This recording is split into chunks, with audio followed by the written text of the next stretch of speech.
नमस्कार. आज आपण एका वेगळ्या विषयावर चर्चा करणार आहोत. तालिबान, तालिबानी मानसिकता आणि त्याचा संपूर्ण विश्वावर, विशेषतः भारतावर त्याचा पडणारा प्रभाव आणि त्यासाठी करावयाच्या उपाययोजना या विषयावर आपण आज चर्चा करणार आहोत. अफगाणिस्तानमधून माघार घेण्याच्या अमेरिकेच्या निर्णयानंतर जाणाऱ्या दिवसागणिक नाही तर तासाला बातम्या येत होत्या की अफगाणिस्तानचे वेगवेगळे प्रांत किंवा जिल्हे कसे भरभर तालिबानच्या हवाली जात आहेत. बरोबर 15 ऑगस्ट या तारखेला तालिबाननं काबूलमध्ये प्रवेश केला आणि ते शहर ताब्यात घेतलं. इस्लामचा कलमा मांडलेला झेंडा फडकावला. तारीख 15 ऑगस्ट. मी त्या तारखेपासून सारखा विचार करतोय की हा नुसता योगायोग आहे की एखादा पद्धतशीर प्लॅन आहे. माझं मन, बुद्धी आणि जमला तेवढा अभ्यास मला सांगतो की ज्या वेगानं तालिबाननं अफगाणिस्तानात ताबा मिळवला ते काही अफगाणिस्तान सरकार तालिबान समोर अपुरं पडलं म्हणून नाही, तर त्याला अमेरिकेचं सुद्धा राजकारण जबाबदार आहे. कतारची राजधानी दोहा इथं अमेरिकेनं बैठका घेतल्या. त्याला अफगाणिस्तानच्या सरकारला निमंत्रण नव्हतं. तालिबानला आणि पाकिस्तानला होतं, भारताला नव्हतं. पण त्या चर्चेत चीन सहभागी होता. सगळं मिळून माझं मत बनतं की तालिबाननं करेक्ट 15 ऑगस्टला अफगाणिस्तानवर झेंडा फडकवला. ही योगायोगानं नाही, चुकून घडलेलं नाही. तारखेचा हा चॉईस योगायोग नाही. तालिबानला अमेरिकेनं अफगाणिस्तान चांदीच्या तबकात भरून रेशमी रुमालात हस्तांतरित केला आहे. त्या तालिबानच्या पाठीशी पाकिस्तान आहे हे एक ओपन सिक्रेट आहे. पाकिस्तानच्या पंजशीर खोऱ्यात तालिबान विरोधी प्रतिकार चालू होता. प्रतिकार करणाऱ्यांनी स्वतःला नॅशनल रेसिडेंट फोर्स NRF असं नाव दिलं होतं. असा प्रतिकार 1989च्या काळात नॉर्दर्न अलायन्सनं केला होता. NRF हे त्यांचे वारसदार. नॉर्दर्न अलायन्सचा नेता अहमद शाह मसूदची हत्या 9/11च्या 2 दिवस आधी झाली, म्हणजे 9/11च्या 2 दिवस आधी झाली. अल कायद्याच्या आत्मघातकी अतिरेक्यांनी केली ती. या मसूदचे वारस पंजशीर खोऱ्यात तालिबान विरुद्ध लढत होते. सर्वांना हे माहीत आहे की पंजशीरवर ताबा मिळवण्यासाठी पाकिस्ताननं तालिबानला मदत केली. ISIचे प्रमुख तालिबानच्या तथाकथित राज्यकर्त्यांना भेटायला काबूलमध्ये गेले.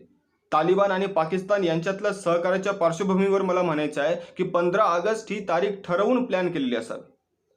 म्हणून भारतासमोरचा धोका प्रचंड वाढलेला आहे. तो अभूतपूर्व आहे. मी या धोक्याला स्वातंत्र्यानंतरचा सर्वात मोठा धोका मानतो, सगळ्यात मोठा. तालिबानला अधिकृत मान्यता देऊन त्यांच्याशी राजनैतिक संबंध प्रस्थापित करणारा जगातला पहिला देश म्हणजे चीन. 15 ऑगस्टला तालिबाननं काबूलमध्ये प्रवेश करणं हा तुमच्या माझ्या 15 ऑगस्टला 26 जानेवारी म्हणजे प्रजासत्ताक, भारताच्या सर्व बहुविविधतेला सामावून घेणारी लोकशाही राज्यघटना यांच्या समोर अभूतपूर्व असं आव्हान उभं राहिलेलं आहे. यापूर्वीची जगाला हादरवून टाकणारी घटना 2001च्या 11 सप्टेंबरला घडली.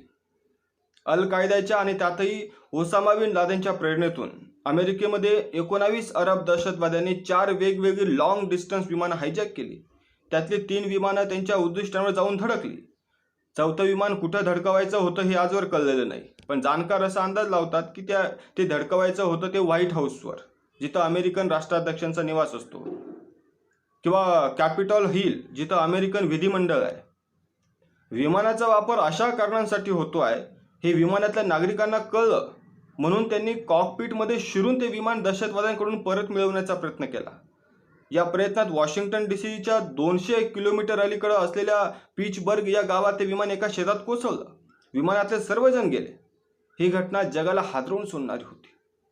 जवळ असलेले पुरावे देत अमेरिकेने सांगितलं की ओसामा बिन लादेन आणि अल कायद्याचं काम आहे. तो लादेन अफगाणिस्तानात लपलेला आहे. तत्कालीन तालिबान सरकारने त्याला पाहुणा म्हणून ठेवून घेतलं होतं. पख्तून म्हणजे पठाणांचं एक कोड ऑफ कंडक्ट आहे. त्याचं नाव पख्तूनवाली असं आहे. त्याचा एक घटक आहे की एकदा एखाद्याला संरक्षण दिलं तर त्याच्यासाठी आम्ही जीव देऊ, पण त्याला काही होऊ देणार नाही. अमेरिकेनं अफगाणिस्तानकडे ओसामा बिन लादेनची मागणी केली. तत्कालीन तालिबानचा सरकारचा प्रमुख होता मुल्ला उमर याने या कोड ऑफ कंडक्टकडे बोट दाखवत सांगितलं की ओसामा बिन लादेनला अमेरिकेच्या हवाली आम्ही करणार नाही. मग 7 ऑक्टोबर 2001 या तारखेला अमेरिकेनं अफगाणिस्तानवर हल्ला चढवला. तालिबानची राजवट त्यावेळी बघता बघता विरघळून गेली. पण तालिबानी योद्धे गावागावात राहून लोकांमध्ये मिसळून गेले. काही जण डोंगर दऱ्यात गेले आणि तिथून संघर्ष चालू ठेवला. 20 वर्ष तो संघर्ष चालू होता. या 20 वर्षांमध्ये अमेरिकेच्या मार्गदर्शनाखाली अफगाणिस्तानमध्ये अध्यक्षीय लोकशाहीची राज्यघटना तयार करण्यात आली. या राज्यघटनेनुसारही अफगाणिस्तान हे इस्लामिक रिपब्लिक होतं. इस्लाम हाच अफगाणिस्तानचा मुख्य धर्म. भारतात शिक्षण झालेले हमीद करझई अफगाणिस्तानचे पहिले राष्ट्राध्यक्ष बनले. अशी ही अध्यक्षीय लोकशाहीची कहाणी पुढे 20 वर्ष चालू राहिली. पण या 20 वर्षात अमेरिकेला तालिबानचा बंदोबस्त करता आला नाही. तालिबानची अर्थव्यवस्था बहुधा चीन रशियाच्या पाठिंब्यावर अफूची शेती आणि ड्रग्जचा आंतरराष्ट्रीय व्यापार, त्यातून शस्त्रास्त्रांची खरेदी यावर सुरू राहिली. तालिबान अमेरिकेशी लढत राहिला. या 20 वर्षांमध्ये एकेकाळचा अफगाणिस्तानातील अमेरिकन सैन्याचा प्रमुख जनरल डेव्हिड पेट्रियस यानं विधान केलं होतं की तालिबानचा पराभव करताच येणार नाही. आता हे वास्तव स्वीकारून अमेरिकेनं माघार घेतली. जी राजवट अमेरिकेनं स्थापन केली तिला सर्व प्रकारच्या कोबड्या दिल्या. ती पत्त्यांच्या बंगल्यासारखी कोसळली असंही म्हणता येणार नाही, कारण पत्त्याचा बंगला देखील कोसळायला जास्त वेळ घेत असेल. अफगाणिस्तानमध्ये आज दिवसागणिक जे घडतंय त्यामुळे सगळी वर्ल्ड ऑर्डर म्हणजे विश्वव्यवस्था बदलताना दिसते. अमेरिकेचे राष्ट्राध्यक्ष जो बायडन कोणताही आव आणत असले तरी अफगाणिस्तानात अमेरिकेचा पराभवच झालाय. हा पराभवच आहे. हा पराभव राजकीय, आर्थिक, वैचारिक शक्तींचा आहे. प्रत्येक युद्धाला कुठलं तरी राजनैतिक उद्दिष्ट असतं. 2001 मध्ये अफगाणिस्तानवर आक्रमण करताना अमेरिकेचं राजनैतिक उद्दिष्ट होतं. काय होतं? दहशतवादाचा बंदोबस्त करणं, तालिबानचा बंदोबस्त करणं. 20 वर्ष ते झालं नाही. अमेरिकेला बिनशर्त माघार घ्यावी लागली. अमेरिकेची पूर्ण माघार होण्याआधीच अफगाणिस्तान तालिबानच्या ताब्यात गेला. जगाची एकमेव महासत्ता म्हणून अमेरिकेच्या स्थानाला लागलेला हा धक्का आहे. तिच्या जागतिक स्थानात झालेली ही घसरण आहे. मूळचा भारतीय आणि सध्या अमेरिकन पत्रकार असलेला फरीद झकेरिया यानं लिहिलेल्या पुस्तकाचं नाव आहे द पोस्ट अमेरिकन वर्ल्ड. विशेषतः 1991 नंतर जगातली एकमेव महासत्ता हे अमेरिकेचं स्थान आता संपत चाललंय. आज अफगाणिस्तानात जे घडत आहे ते याचंच एक लक्षण आहे. हे होत असताना अमेरिकेच्या स्थानाला आव्हान देणारा देश म्हणजे चीन, हे असं चित्र बनत चाललंय. अस्तित्वात असलेल्या महासत्तेला आव्हान देणारी एक दुसरी महासत्ता उदयास येते. या संकल्पनेला म्हणतात थुसायडिडेस ट्रेप. अमेरिकन लेखक, विचारवंत आणि अमेरिकन परराष्ट्र धोरणांमध्ये सहभाग असणाऱ्या ग्रॅहम ॲलिसननं ही संकल्पना मांडली. प्राचीन ग्रीसमध्ये स्पार्टा ही महासत्ता होती. तिच्या स्थानाला आव्हान देणारं अथेन्स हे राष्ट्र उदयाला आलं.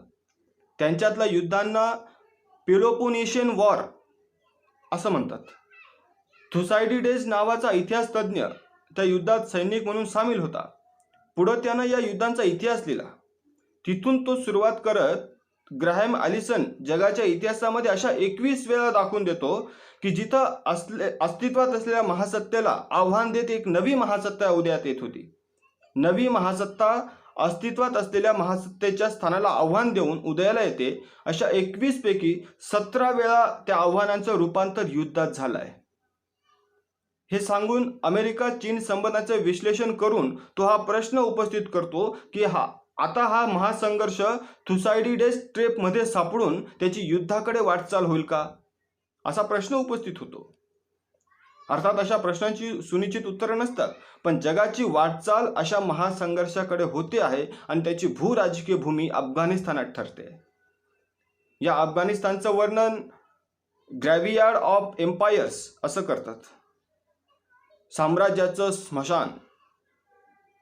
कारण अफगाणिस्तान लँडलॉक देश आहे. त्याला समुद्र नाही, पण त्याचं स्थान आजूबाजूचे इतर देश लक्षात घेतले तर त्यांच्या बरोबर बेचक्यात असलेला अफगाणिस्तान त्याच्या भूराजकीय स्थानामुळे महत्त्वाचा बनतो. उदाहरणार्थ 19व्या शतकात ब्रिटन जागतिक महासत्ता होती. आपल्या दुर्दैवानं तुमचा माझा भारतवर्ष त्याच्यात पाकिस्तान, बांगलादेश सुद्धा आला, ब्रिटिशांच्या ताब्यात होता. रशियाचं विस्तारत रोमनो साम्राज्य विस्तार करत करत मध्य आशियातून अफगाणिस्तानच्या दिशेने येत होतं. भारतातलं साम्राज्य सुरक्षित ठेवण्यासाठी तत्कालीन ब्रिटिश राज्यकर्त्यांना अफगाणिस्तान हा देश विस्तारता रशिया आणि भारतातलं ब्रिटिशांचं साम्राज्य यांच्यामधला बफर स्टेट वाटत होता. पण ब्रिटनला अफगाणिस्तान आपल्या नियंत्रणाखाली हवा होता. यासाठी 3 अँग्लो अफगाण युद्ध झाली. ब्रिटन तेव्हा जागतिक महासत्ता असूनही यातल्या एकाही युद्धात त्यांना विजय मिळवता आला नाही, हे वास्तव आहे. त्यावेळच्या अफगाण राज्यकर्त्यांशी करार करून अफगाणिस्तानची भूमी भारतातील ब्रिटिश विरोधी कारवायांसाठी वापरली दिली जाणार नाही अशी सोय ब्रिटनने केली. अशीच कहाणी सोव्हिएत रशियाच्या रूपाने सुद्धा झाली 20व्या शतकात. 1975 पर्यंत अफगाणिस्तान एक राज्य म्हणजे किंगडम होतं. अहमद शाह अब्दालीचे वारसदार दुरानी घराणे तिथं राज्य करत होतं. 1975चा शेवटचा राजा जहीर शाह होता. त्याचा पुतण्या दाऊद. त्याचं शिक्षण रशियाच्या मॉस्कोत झालं. तिथं तो साम्यवादी विचारांना प्रभावित झाला. अफगाणिस्तानात साम्यवादी क्रांती घडवून आणत त्यानं जहीर शाहला पदच्युत केलं. तिथं साम्यवाद राजवट स्थापन केली. त्या काळात रशिया आणि अमेरिका यांच्यात शीतयुद्ध सुरू होतं. अफगाणिस्तानातील साम्यवादी राजवटीला लगाम घालण्यासाठी पाकिस्तानच्या मदतीनं अफगाणिस्तानातल्या इस्लामिक शक्तींना अमेरिकेनं चालना दिली. अफगाणिस्तानात देव न मानणाऱ्या साम्यवादी राजवटीविरोधात जिहाद करण्यासाठी जगभरातून विविध मुजाहिद अफगाणिस्तानात दाखल झाले. त्यांना अमेरिकेनं मुख्यतः पाकिस्तानद्वारे पैसा, प्रशिक्षण, शस्त्रास्त्र सगळं पुरवलं. त्यामुळं पाकिस्तान हा तेव्हा अमेरिकेच्या गटातला महत्त्वाचा देश बनला. सोव्हिएत रशियाला 1989 मध्ये अफगाणिस्तानातून माघार घ्यावी लागली. 21व्या शतकात आपण पाहतो आहोत की सोव्हिएत रशिया माघारी गेल्यानंतर अफगाणिस्तानातील अमेरिकेचे भूराजकीय हितसंबंध संपले. म्हणून त्यांनी तिकडे लक्ष देणं थांबवलं. तालिबानची स्थापना अमेरिका पाकिस्तानच्या मार्गदर्शनाखाली झाली.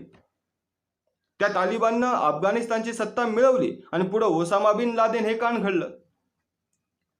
अफगाणिस्तानच्या इतिहासात आपण हे तिसऱ्यांदा पाहतो आहोत की 2001 मध्ये सुरू झालेल्या युद्धात अमेरिकेचा लष्करी आणि वैचारिक पराभव होऊन तिला अखेर परत जावं लागतंय. अमेरिकेच्या माघार घेण्याने निर्माण झालेली पोकळी चीन भरून काढताना दिसतोय. आता चीन, अफगाणिस्तान आणि पाकिस्तान असा नवा ॲक्सिस उदयाला येताना दिसतोय. सर्वार्थानं तो भारतासाठी धोकादायक आहे, अत्यंत धोकादायक. 1989 मध्ये सोव्हिएत रशियानं जेव्हा आपलं सैन्य मागं घेतलं, खरोखर त्यानंतरच्या 24 तासातच काश्मीरच्या खोऱ्यात दहशतवादी कारवायांचा स्फोट झाला. हा योगायोग नव्हता. अफगाणिस्तानमधला इस्लामिक जिहाद वैश्विक इस्लामिक शक्तीसाठी लढतो. हे वास्तव तुम्हा आम्हाला स्वीकारावं लागेल. इस्लामिक जिहाद हा वैयक्तिक विषय नाही, हा वैश्विक इस्लामिक शक्तीसाठी लढतो. त्याला पैसा आणि प्रशिक्षणाच्या माध्यमातून पाकिस्तानचा पाठिंबा आहे. त्यामुळं अफगाणिस्तानात मुजाहिद्दीनचा विजय झाल्यानंतर ती शक्ती काश्मीर खोऱ्याकडे वळवण्यात आली. तालिबानचं राज्य स्थापन झाल्यावर आधी तालिबान म्हणे पत्रकार परिषद घेतली आणि म्हणून तालिबान कसा चांगला असे सांगणारे अनेक जण निघाले. चांगला तालिबान, वाईट तालिबान. त्यावेळी म्हणे तालिबान जाहीर केलं की काश्मीर हा भारताचा अंतर्गत मुद्दा आहे, आम्ही त्यात मध्यस्थी करणार नाही. या वाक्याचे प्रतिध्वनी मिटायच्या आतच तालिबानच्या सरकारनं अधिकृतपणे जाहीर केलं आहे की काश्मीर सहित जगभराच्या सर्व इस्लामिक विषयांसाठी लढण्याचा आम्हाला अधिकार आहे. म्हणजे संपूर्ण विश्वामध्ये जिथं जिथं इस्लाम विरोधात काही गोष्टी घडतायत तिथं लढण्याचा आम्हाला अधिकार आहे, असं तालिबानचं जाहीर मत आहे. आणि म्हणून भारतासमोरचा हा धोका प्रचंड आहे. पाकिस्तान आणि चीन एकमेकांना ऑल वेदर फ्रेंड्स म्हणतात. त्यांच्या मैत्रीचा समान आधार भारताशी शत्रुत्व हा एकमेव आहे.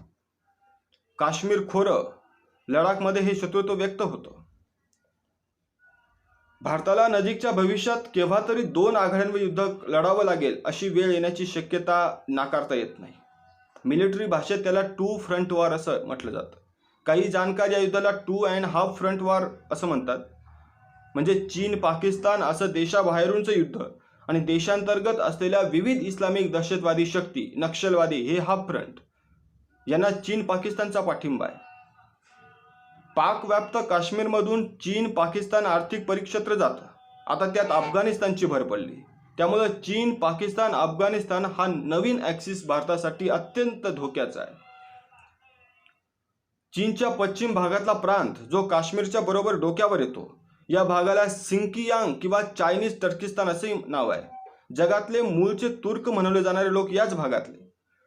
नंतर त्यांनी पश्चिमेकडे जात तुर्कस्तानची स्थापना केली. 12व्या शतकापर्यंत ते बौद्ध होते, नंतर मुस्लिम झाले.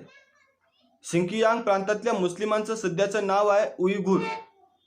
त्यांच्यावर चीनी सैन्य सरकार भयंकर अत्याचार करत आहे. पण तालिबान, पाकिस्तान आणि तुर्कस्तान सुद्धा उईघुर मुस्लिमांवर होणाऱ्या अत्याचारांकडे दुर्लक्ष करत काश्मीर हा मुख्य विषय बनवला.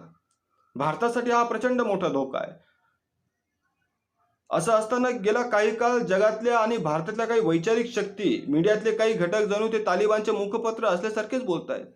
तालिबान सुधारलाय, चांगलं तालिबान, वाईट तालिबान.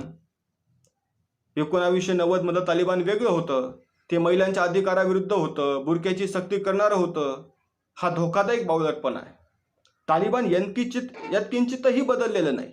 शरियाच्या आणि त्यांनी काढलेल्या अर्थानुसार अफगाणिस्तानचं सरकार चालवलं जाणार आहे. आपल्याला काही वेळा सांगण्यात येतं की तालिबानी हे अफगाण राष्ट्रवादी आहेत. त्याला दुसरं नाव दिलं जातं पख्तून राष्ट्रवाद. अफगाणिस्तानच्या भौगोलिक सीमांपलीकडे त्यांना फारशी महत्वाकांक्षा नाही. असं वाटण्यासारखं धोकादायक बावळटपणा दुसरा असू शकत नाही. इस्लामिक दहशतवाद ही एक जागतिक शक्ती आहे. ज्यांना ती समजून घ्यायची आहे त्यांनी एका वेळी पाकिस्तान, अफगाणिस्तान, इराण सकट, मध्य आशिया, पॅलेस्टाईन, आफ्रिकातले विविध देश, फिलिपाईन्स, इंडोनेशिया सर्वत्र इस्लामिक दहशतवादाचा जो स्फोट घडून येतो तो बघावा. त्यामागचं जिहादी हिंसक तत्वज्ञान पाहावं. पाकिस्तानी पत्रकार अहमद रशीद यांनी लिहिलेली 3 पुस्तकं आहेत, तालिबान, जिहाद आणि डिसेंट इंटू चाओस. अहमद रशीदच्या या 3 पुस्तकांना जोड द्यावी ती सईद सलीम शहजाद या पाकिस्तानी पत्रकाराचं इनसाइड अल कायदा अँड द तालिबान या पुस्तकाची. हे 2 लेखक नीट अभ्यास करून मानतात की अतिरेकी इस्लाम शक्तींचा असा विश्वास आहे की सध्या इस्लामचं 15वं शतक असून या शतकात सगळं जग मुस्लिम होणार आहे. या अतिरेकी दहशतवादी इस्लामिक शक्तींनी आपले 3 टप्पे ठरवले आहेत.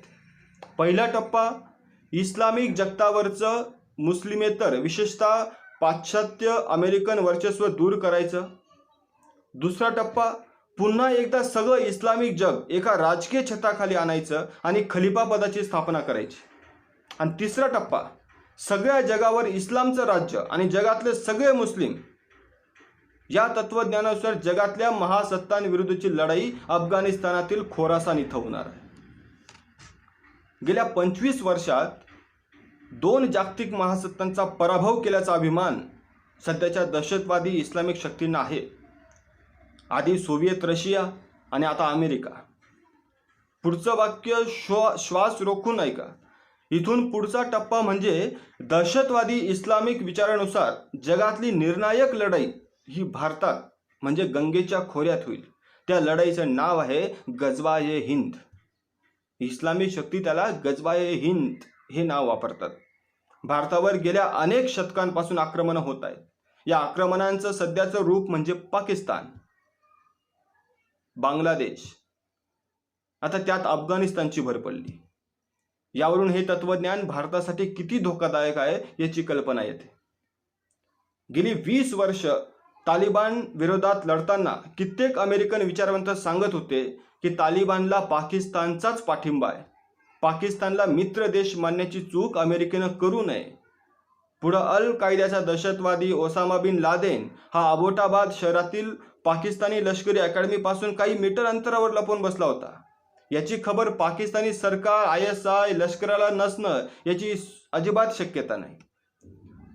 अमेरिकन महिला पत्रकार कार्लोटा गाल द रॉंग एनिमी या त्यांच्या पुस्तकात मांडतात की अमेरिकेचा खरा शत्रू तालिबान नाहीच. खरा शत्रू तालिबान नाहीच आहे. खरा शत्रू पाकिस्तानच आहे. खरं तर मी आठवण करून देतो की 24 डिसेंबर 1999ला काठमांडूहून दिल्लीला येणारं IC-814 विमान 4 पाकिस्तानी दहशतवाद्यांनी हायजॅक केलं. ते विमान तालिबानची वैचारिक राजधानी कंधारला नेण्यात आलं. हक्कानी नेटवर्क या दहशतवादी गटाचा प्रमुख जलालुद्दीन हक्कानी याने या विमानाला तेव्हा संरक्षण पुरवलं. या जलालुद्दीनचा मुलगा आज तालिबानी मंत्रिमंडळात आहे. हक्कानी नेटवर्कला पाकिस्तानचा पाठिंबा आहे. पाकिस्तानातील क्वेटामधून या दहशतवादी गटाच्या कारवाया चालतात. त्यांना क्वेटा शुरा या नावानंच ओळखलं जातं. तालिबानच्या मंत्रिमंडळातील 17 जण संयुक्त राष्ट्रसंघाने जाहीर केलेले आंतरराष्ट्रीय दहशतवादी आहेत. त्यांच्यात हक्कानी नेटवर्क देखील आलं. तालिबानचा सामना करताना आपल्याला अमेरिकेचा भरवसा वाढवून चालणार नाही. अमेरिकेच्या धोरणात एक प्रकारचा दुटप्पीपणा आहे. चीनच्या वाढत्या शक्तींना पायबंद घालण्यासाठी अमेरिकेला भारत आपल्या बाजूने हवाय. दक्षिण चिनी समुद्रात चीनवर नियंत्रण मिळवण्यासाठी क्वाड म्हणजे 4 देशांची जी स्थापना करण्यात आली आहे. यात अमेरिका, भारत, ऑस्ट्रेलिया आणि जपान यांचा समावेश होतो. मात्र पाकिस्तान आणि अफगाणिस्तान सोबत घेऊन भारतात दहशतवादाचा धोका निर्माण करण्याच्या चीनी कारवायांकडे अमेरिका दुर्लक्ष करते. असा सातत्याचा अनुभव येतोय. ही लढाई आपल्याला आपल्या बळावरच लढावी लागणार आहे. सध्या तालिबान हे अफगाणिस्तानातच आहे असं नाही, तर काश्मीर पासून कन्याकुमारीपर्यंत तालिबानला पाठिंबा देणारे घटक आपल्या देशात आहेत. इस्लामिक विद्यार्थी संघटना Simi, student Islamic movement of इंडियाचे अल कायद्याशी संबंध असल्याचे दिसून आल्यानंतर त्या संघटनेवर आज देशात बंदी आहे. तरीही तिच्या हालचाली देशभर चालू आहेत. अशीच एक केरळमधली संघटना आहे पॉप्युलर फ्रंट ऑफ इंडिया. हिलाही पाकिस्तानला आयसिसला पाठिंबा देणाऱ्या हालचाली वेळोवेळी दिसून आल्या आहेत. अनेक जाणकार सांगतात की देशात किमान 200 ठिकाणी पाकिस्तानी प्रशिक्षण घेतलेले स्लीपर सेल्स आहेत आणि ते आदेशाची वाट बघत आहेत.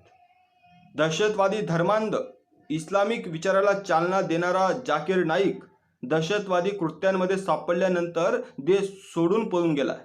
आज तो मलेशियात आहे.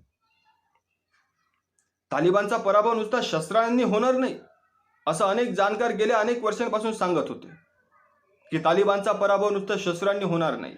तालिबानचा पराभव करण्यासाठी एका बाजूला लष्करी लढाई लागेल, पण ज्या वैचारिक भूमिकेतून हा अतिरेकी धर्मांध हिंसक इस्लामिक विचार आणि त्यातून होणारी माणसांची जडणघडण याची चिकित्सा होणं सुद्धा तेवढंच गरजेचं आहे. तालिबानच्या धर्मांध इस्लामिक विचाराची वैचारिक मुळं भारतामधल्या इस्लामचा सुन्नी विचार करणाऱ्या देवबंद स्कूलमध्ये आढळून येतात. आणखी मागे गेलं तर ही वैचारिक पाळंमुळं 17व्या व 18व्या शतकापर्यंत जाऊन भेटतात. तालिबानच्या विचारांचा पाया सुन्नी असल्यामुळं तालिबानचा संघर्ष शिया बहुल इराण सोबत सुद्धा आहे. म्हणून अफगाणिस्तानमधल्या अनेक शिया मुस्लिमांना देशात संरक्षण नाही. भारताला आणि जगाला धोका असलेल्या या धर्मांध मागासलेल्या हिंसक विचारांचा वैचारिक सामना करावा लागेल. कारण युद्ध जिंकणं म्हणजे 2 गोष्टी आल्या. एक, शत्रूची विल टू फाईट संपवणं आणि दुसरं कॅपॅसिटी टू फाईट संपवणं. युद्धाची मनस्थिती आणि युद्धाची क्षमता संपवणं. आम्ही कोणती जागतिक क्रांती घडवून आणायला निघालो आहोत? या धर्मांध विचारांची चिकित्सा झाल्याशिवाय, ती त्यांच्यापर्यंत पोहोचवल्याशिवाय आणि इस्लामची एक सहिष्णू सर्वसमावेशक आवृत्ती पुढे आणल्याशिवाय या धर्मांधतेचा पराभव होणार नाही. असं दिसतं की संपूर्ण जागतिक राजकारणाची पुनर्रचना होऊन एक नवी रचना आकाराला येऊ पाहते. जगाकडे समग्र पाहताना मला वाटतं की जागतिक पातळीला लोकशाही विरुद्ध सर्वंकषवादी असा संघर्ष आकाराला येताना दिसतो. म्हणून जागतिक राजकारणात चीन, कदाचित रशिया सुद्धा, बहुसंख्य इस्लामिक देश असे एका बाजूला, तर दुसऱ्या बाजूला अमेरिका, पश्चिम युरोप, भारत असा लोकशाही विचार हा संघर्ष आकाराला येतोय.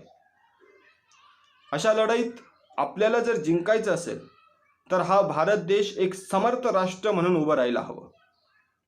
इथली लोकशाही बळकट व्हायला हवी. ती सहिष्णू सर्वसमावेशक बनवायला हवी.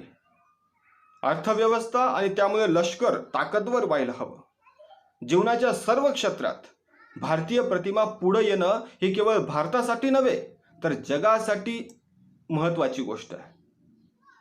इथं व्यक्ती म्हणून तुमची माझी भूमिका आहेच. सामान्यातल्या सामान्य नागरिकांपासून राज्य आणि केंद्र सरकारच्या सर्वोच्च पदापर्यंत भारत एक समर्थ राष्ट्र बनवण्यासाठी आपण काम केलं तर आपल्याला तालिबानी वृत्तीचा पराभव करता येईल. आपण सगळे मिळून असा विजय मिळवण्याच्या कामाला लागूयात अशी प्रार्थना करतो.